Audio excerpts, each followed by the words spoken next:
It seems like we really talk about it so often. Indianapolis roads needing repair. There are more than 8,000 open pothole reports in the city right now. But to finally fix its streets, Indianapolis needs a lot more money. Yeah. We're talking about hundreds of millions more every year. So where does the city hope it can get all of that money? As Chief Investigator Steve Brown reports tonight, city officials have their eyes on the state capitol. Fill, tamp, roll, repeat. The endless task of patching holes in Indianapolis, and they're not hard to find. How bad are Indianapolis streets? They do get graded. Here are the maps from the Indianapolis Department of Public Works from last year. The worst streets are in red. There's a lot of red, a whole lot. Now, this year, just short of $160 million will be spent on transportation projects, and it'll hardly put a dent in the problem. If you were to fix every street, what would it cost? That number would be in the billions. Billions. Yes. This is Dan Parker, Director of Indy DPW. So, will the city perpetually be behind? The billions would be if you brought everything up to snuff immediately. That's not realistic.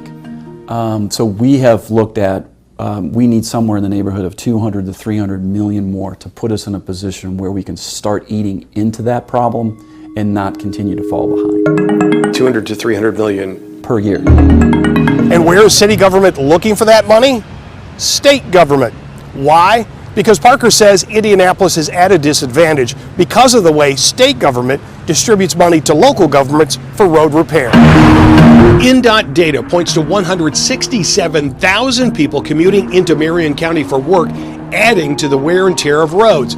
But local portions of car registration revenue and state income taxes stay in home counties, not shared with Indy. There's also this, a quirk in a state government funding formula.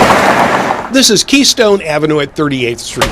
At the intersection, it's 1, 2, 3, 4, 5, 6 lanes wide. That doesn't matter to state government. Funds through the Motor Vehicle Highway Fund are based in large part on just mileage. So a 6-lane road and a 1-lane road, they both get the same state funding. Is there an understanding in the state legislature that the city's being underfunded this way? I think in some quarters that there's a recognition that the formulas underfund Indianapolis. Anybody that drives the roads realizes that we need some improvement. Michael Kreider is the chairman of the State Senate Homeland Security and Transportation Committee.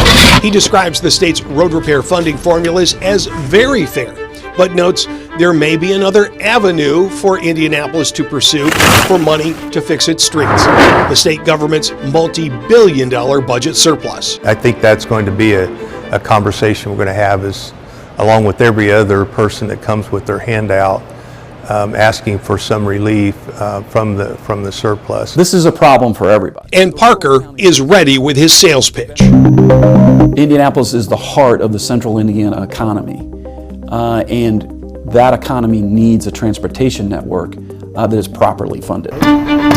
In the meantime, it's back to fill, tamp, roll, repeat. In Indianapolis, Steve Brown, Fox 59 investigates. Indianapolis residents, if you would like to see the ratings on the streets in your neighborhood, they are available right now attached to this story on our website, fox59.com.